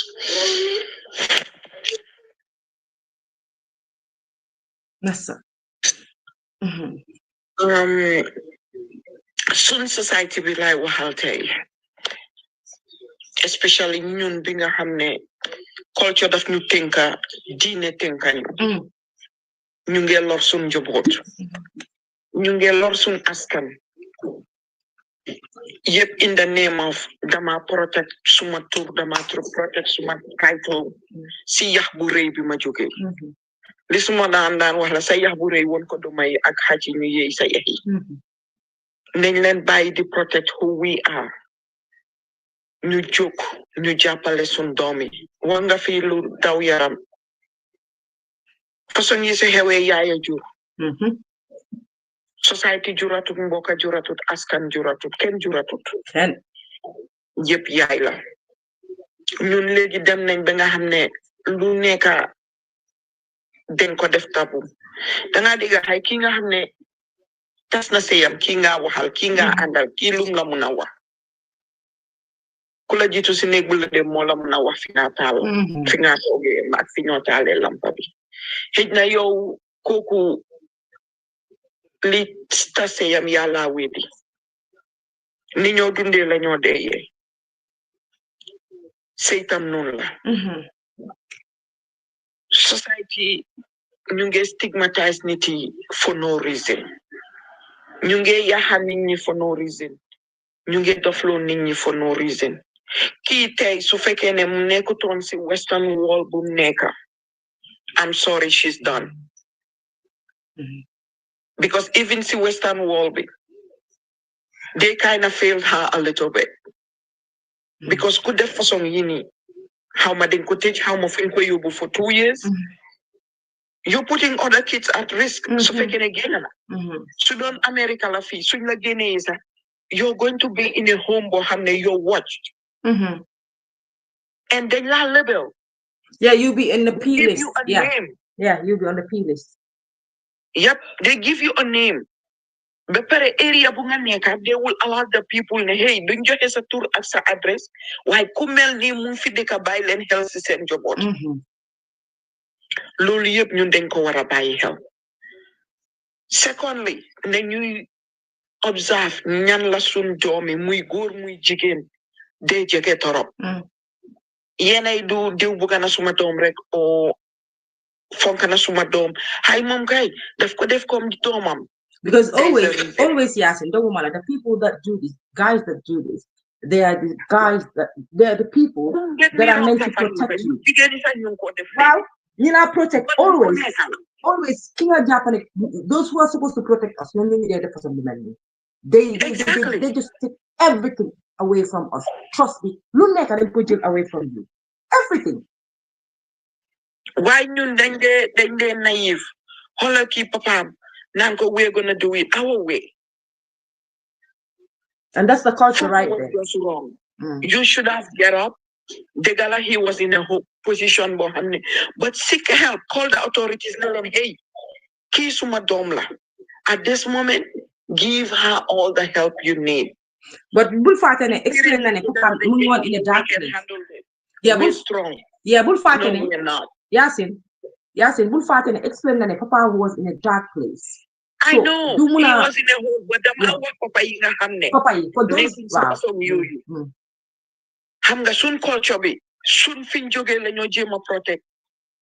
So muñee dina jee. Muñal. Foofu laay ñëwee Fatoumata. En yeneen papa yi nga xam ne o yaay yi nga xam ne lii dal na suñ njaboot buñ leen ne man góor laa mun naa déedéet. It's a long road to recovery. Yeah. Ci yàlla moo ko musal rek. Waaye ndi fàtte moom ci boppam dina sankaale yu bari. Wallahi. Loolu laa amoon lu ma contribute bu ma jël waaye ñu la jaajëfalati rek. Jërëjëf Yasin. Yow moom yal nañ toog ba Fatoumata TV ak yeneen tegu si. Fatoumata TV tamit. Wow. You're the Oprah of the group. Oh, ndeysaan. Oh. Tey sonal nooma. Tey amul ak tey sonal tey yaa ngi jooy yu mi xam naa tan loo sonale. Dama duga suma rongo ñi njëkk dafa metti. Ndeysaan. Nga gis sa doom si yéen ay mënuloo ko dimbale because yow yaa ngi si situation. Yeah. That's the man foofu moo break suma heart bi ñu ngi ne sa doom situation ak yaayam dafa taxaw si waañ bi mu yuuxu foofu daf ma yóbbu métit bi yaay bi doon di feel at that moment but ak si xelam lan laa si mun lan lay def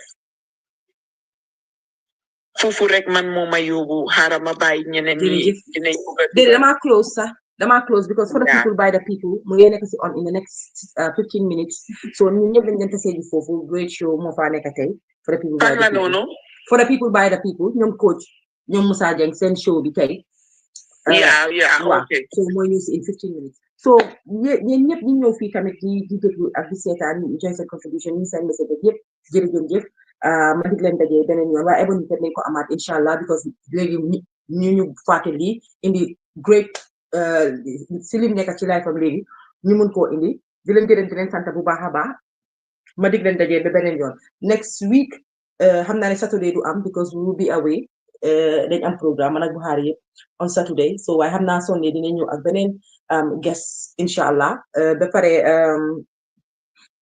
during the week dinaa ñëw TikTok indi ñaar daal ñaari waxtaan during the week jërëjëf di leen gërëm di leen sant Buhari pare naa yow ci sa diaspora profile mun ngaa tëj yéen si TikTok bi tamit maa ngi leen a dig dajee beneen yoon incha allah jërëjëf.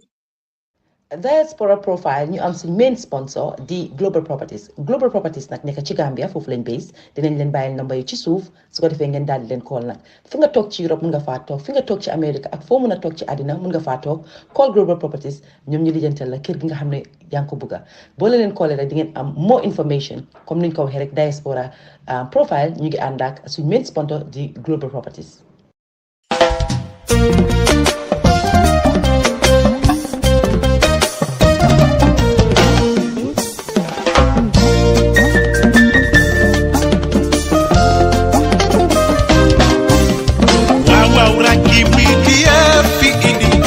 Diaspora profile ngir bëggal leen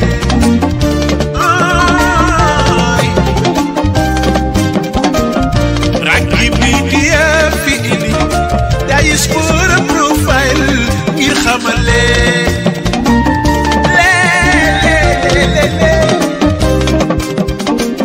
waaw gaa ñi teewlu leen gaa ñi pare leen ko fii lay amee Rakki Diaspora profile fii lay amee waay sama gaa yi pare leen waaw wax jeeg a rafet gaar Fatoumata Rahman kooka amoo maas jigéen ju mën góor gaa ñi pare leen gaa ñi teewlu leen Fatoumata Rahman nanga gaaw te gaaw ca Rakki nanga teew ca Diaspora profile nanga gaaw te gaaw ca Rakki Diaspora profile sama gaañi déglu leen sama gaañi déglu leen day ma wax leen ko waral foofu la ñuy daje luy Diaspora profile mooy nga bàyyi ko sa réew fan la ñuy daje dem ci réew bitim réew foofu la ñuy liggéey di liggéey fan la ñuy daje ànd ak sa occupation foofu la ñuy daje moo xam yow ngay wéykat fan la ñuy daje moo xam ngay politicien foofu la ñuy daje moo xam ngay sportif fan la ñuy daje moom ci mën a doone foofu la ñuy daje loolu la ñuy waxtaanee fan la ñuy daje wax ja tey ànd ak yar foofu la ñuy daje Fatoumata Rahman kooka fan la ñuy daje Fatoumata Rahman kooka foofu la ñuy daje Diaspora profile fan la ñuy daje dégg am na solo lool sama gaañi teewlu leen sama gaañi pare leen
Diaspora profile ñu am suñ main sponsor